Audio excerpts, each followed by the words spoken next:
Fala pessoal, professor Felipe aqui e nessa aula nós vamos aprender sobre a estrutura de repetição for.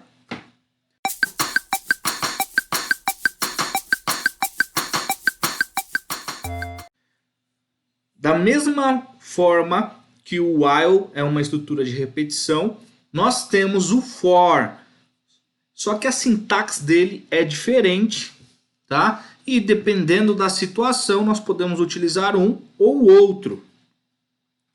Vamos lá então.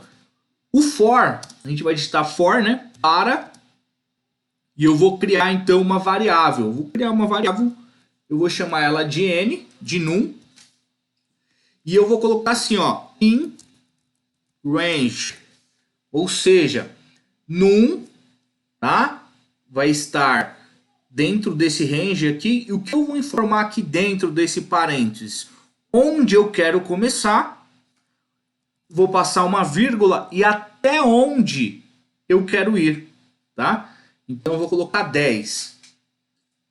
Dois pontos. Então essa variável num eu criei, poderia ser qualquer outro nome, x, y, z, tá? Eu criei num de número, ela vai começar aqui em 1 e vai até 10. Enquanto isso ocorrer, o que estiver aqui dentro desse for, perceba que eu tenho que estar aqui, ó, com a minha tabulação, eu vou dar um print na minha variável num. Vamos executar. Então, ó, ele imprimiu 1, 2, 3, 4, 5, 6, 7, 8, 9. Veja que ele não imprimiu o 10, tá? Então ele foi de 1 a 9, ele não imprime o último número.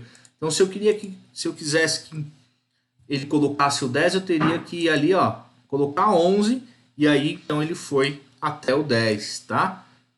Vamos colocar aqui que eu quero que ele comece no 0. Então vamos executar. Ele foi agora de 0 a 10, tá? E aí, se eu perguntasse para você, como que nós poderíamos fazer o mesmo exercício, o exercício anterior da tabuada, e aí ao invés de usar o while, a gente utilizasse o for? Será que seria possível? Vamos tentar? Então vou colocar aqui, ó, a minha variável tabuada. Opa, tabuada, vou converter para inteiro, que for digitado, e vou solicitar um número. Digite um número. Certo?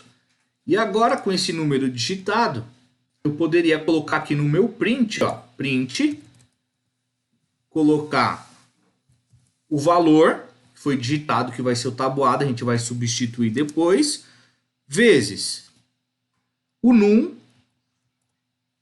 que é esse num aqui, ele vai começar, vai de 0 até 10, tá? Lembrando que ele vai imprimir até uma casa a menos, não vai imprimir o 11.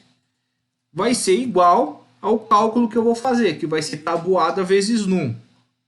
Talvez agora fique mais fácil aí para você entender.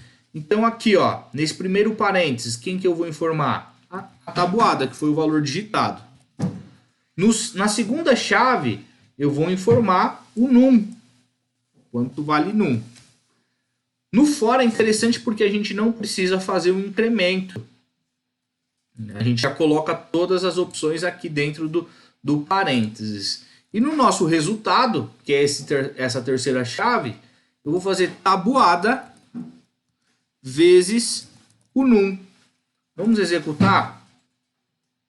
Digite o número, 8. E aqui está, fizemos a tabuada utilizando um outro comando que é o for. Não sei se você está achando aí que é mais fácil ou que é mais difícil. Temos ainda outras formas de utilizar o for. Eu vou apagar isso aqui, uma vez que você já entendeu como é que funciona. E vamos fazer assim, ó, for de in, vão começar aqui em 1, tá? E aqui, então, eu quero que ele vá até o 10, só que eu não quero que ele vá de casa em casa, tá? Mostrando 1, 2, 3, 4, 5 e assim por diante. Eu quero que ele pule 2 casas. Então vamos colocar aqui, ó, 2. Quero que ele pule 2 casas. Vamos executar aqui para você entender. E aqui eu vou colocar print num. Ou seja, ó, repetindo. Vai começar em 1, vai até 10 e aqui é o passo. Ou seja, eu quero que ele vai começar em 1, depois ele vai para o 3, vai para o 5, vai para o 7, vai para o 9 e vai parar. Vamos lá? Executei.